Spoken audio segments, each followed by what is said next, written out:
Affaire Johnny Pacheco et M. Franklin Nyamsi. Bonjour d'abord à tous les stratèges de l'Afrique, du monde entier. J'espère que vous allez bien, la famille. Je vais un peu donner mon petit avis sur cette question. Deux panafricains, en fait, qui se cognent un peu les têtes depuis un certain temps. Vous voyez ça sur la toile ici et là. Il y a d'abord Johnny Pacheco qui a un problème parce qu'il est poursuivi par les autorités ivoiriennes. Vous connaissez comment ça se passe en Afrique. Hein. Ils n'aiment pas en fait que les gens dénoncent, que leur population dénonce leur défaillance. Ils n'aiment pas que leur population dénonce leur mauvaise gouvernance. Et surtout, ils ne veulent pas que les citoyens dénoncent le fait que certains veuillent s'éterniser au pouvoir.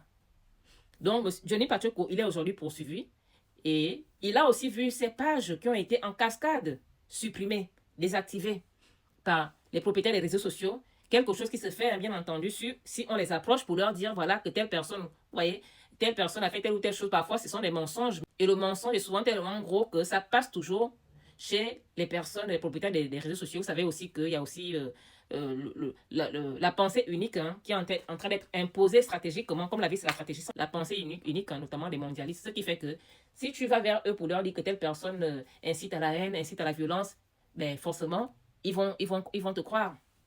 Ils vont te croire. Et donc, c'est ainsi que Johnny Pacheco a vu cette page être désactivée, supprimée. Et donc, il a approché son grand frère, M. Nyamsi, en lui demandant, parce que lui aussi, il avait eu ce problème auparavant, et il avait réussi à récupérer sa chaîne YouTube. C'est comme ça qu'il lui demande que, grand, qu'est-ce que tu avais fait, quel genre de message tu avais envoyé à YouTube pour qu'il puisse restaurer ta chaîne. Sauf que Nyamsi, M. Nyamsi n'a pas voulu lui donner, en fait, comment dire, l'astuce, le message en question. Nyamsi lui fait comprendre en fait qu'il ne peut pas aider Johnny Pacheco, ceci, cela, machin, parce qu'il aurait insulté si c'est les parents de monsieur Ouattara. Personnellement, j'ai été un peu perdu parce que je n'ai pas compris en fait. Puisque monsieur Nyamsi, matin, midi, soir, il parle de la politique ivoirienne et notamment de monsieur Alassane Ouattara. Donc à quelle heure, si Johnny Pacheco aurait vraiment eu à le faire, mais à quelle heure monsieur Nyamsi, qui tout le temps dénonce les dérives de M. Ouattara, son abus de pouvoir, à quelle heure il va maintenant dire, signer Mordicus, qui ne peut pas aider Johnny Pacheco parce qu'il aurait, ce dernier aurait insulté les parents de M. Ouattara, la famille. J'ai pas compris. Parce que normalement, les deux sont censés faire le même combat. Le combat de la libération de l'Afrique, chacun à son niveau, chacun dans son secteur, chacun dans son pays. D'ailleurs, il y a des gens, il n'y a pas longtemps, il y a quelques jours, là, j'avais fait une vidéo dans laquelle j'avais cité M. Nyamsi, que je disais tantôt qu'il n'avait pas un raisonnement sage, un raisonnement responsable, un raisonnement sage par rapport à son âge. Que je le voyais un genre là, que ce n'était pas normal, qu'il fallait qu'il se calme un peu. Et voilà ça aujourd'hui. Là, ce n'est plus moi. Il y a quelqu'un qui était venu me pondre un long commentaire sur ma publication sur YouTube ici. Je n'avais même pas voulu répondre à cette personne-là. Hein? Et c'est peut-être l'occasion aujourd'hui. Je n'ai rien contre cette personne. Hein. Voilà, il défendait peut-être que c'est son fan. Je ne. C'est sa fan ou son fan. Peu importe. Si c'est un homme ou une femme. Mais j'espère que toi-même tu vois aujourd'hui où je voulais en venir. Quand je disais.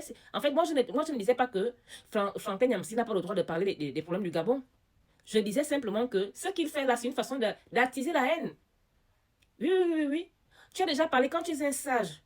Tu parles, si tu veux parler d'un problème, tu donnes ton avis une fois, deux fois, de manière propre, et puis tu passes à autre chose. Or, depuis un certain temps, depuis qu'il y avait eu l'affaire du Gabon-Bénin là, chaque fois qu'il faisait un live sur un autre sujet, il avait toujours une petite phrase qui concernait le Gabon négative, hein, bien sûr. C'est pourquoi j'avais eu à dire cela que ce monsieur n'a pas un comportement responsable, il n'a pas un comportement sage. Et regardez, vous-même le spectacle qui se passe aujourd'hui là, entre Johnny Pacheco et lui, est-ce que c'est normal? Normalement, lui, au sein de la résistance des activistes africains là, il devait être comme un papa là assis que tout le monde respecte. Et pour qu'on te respecte, bah, il faut que toi-même tu te comportes de sorte à ce que les gens puissent te respecter, parce qu'on dit souvent que le respect bien ordonné commence par soi-même. Mais si déjà tu n'es pas sage, tu fais des choses comme des enfants, tu agis comme une personne inconsciente, mais ça va être compliqué pour des moins âgés que toi de te respecter.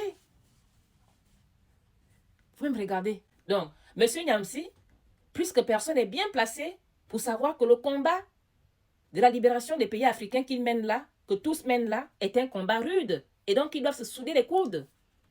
Même si son jeune frère avait, par exemple, manqué de respect à M. Ouattara, bon, lui, moi je l'ai suivi après, hein. Lui ne se reconnaît pas dans ça. Mais supposons que ça avait été le cas. Mais tu lui fais juste des petites remontrances, ou des grandes même remontrances en privé. Tu sais un peu de lui remonter les bretelles. Stratégie comment? Comme un grand. Mais tu vas pas aller jusqu'à dire qu'on ne peut pas t'aider, sachant ce que c'est quand les autorités d'un pays tombent sur un des leurs, qui essaie un peu de mettre leur plan en péril. Hein? Même vous-même, est-ce que c'est bien comme ça? Hein? Déjà que le combat que vous menez là est rude. Si vous devez encore vous battre entre vous, c'est quelle énergie ça?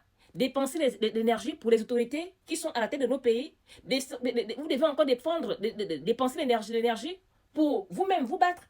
Mais là, vous faites en fait le bonheur. Des gens que vous dénoncez, là, ils sont contents. Hein, c'est comme on dit souvent, hein, la famille, que le diable est souvent content lorsqu'il voit que un enfant de Dieu qui dérange est dans des sérieux problèmes. Surtout quand il pleure. On dit souvent que quand tu as des problèmes, il ne faut pas montrer ça aux gens parce que tu ne connais pas qui est ton ennemi et qui va s'en réjouir. Hein? La famille. Vous devez vous soutenir. À partir du moment où quelqu'un parmi vous a des problèmes avec des autorités, peu importe le problème, ça peut être un problème qui va jusqu'à la justice ou pas, vous devez vous soutenir. L'union, c'est la force. Aucun parmi vous, là, seul, ne peut réussir à libérer vos pays. On dit que ce sont les petits lacs qui font les grands fleuves. Chacun a sa particularité. Donc, c'est quand on va rassembler toutes ces particularités, hein, tous les efforts de chacun, c'est ce qui va faire que quelque chose se passe, que la libération rêvée par tous les Africains arrive, la libération de l'Afrique. Mais si vous devez vous déchirer encore, vous chamailler, comment vous allez faire? Ça ne va pas aller comme ça. Hein? Donc, Monsieur Niamsi, il faut agir de manière responsable. Vous êtes une personne d'un certain poids. Nous, on vous voit avec un certain poids. Hein? C'est pourquoi on aimerait en fait que vous agissiez en fonction de la personne que nous voyons. Parce que j'ai l'impression que nous autres là qui vous suivons, c'est nous qui vous mettons là-bas en haut et que vous-même vous voyez en bas. Parce que quand on voit un peu votre raisonnement, parfois il y a ces dérapages-là. Non, restez focus sur votre combat si vous voulez vraiment de la libération de l'Afrique. Ne créez pas, ne cherchez pas de quelque manière que ce soit à créer en fait des petits soucis, hein, entre vous-même, combattants, enfants de l'Afrique. Unis, vous êtes forts. Divisés, vous êtes faibles. Il faut le comprendre. Donc, j'espère que d'ici, en tout cas la famille, j'appelle tout le monde, hein, à aider, à soutenir Johnny Pacheco.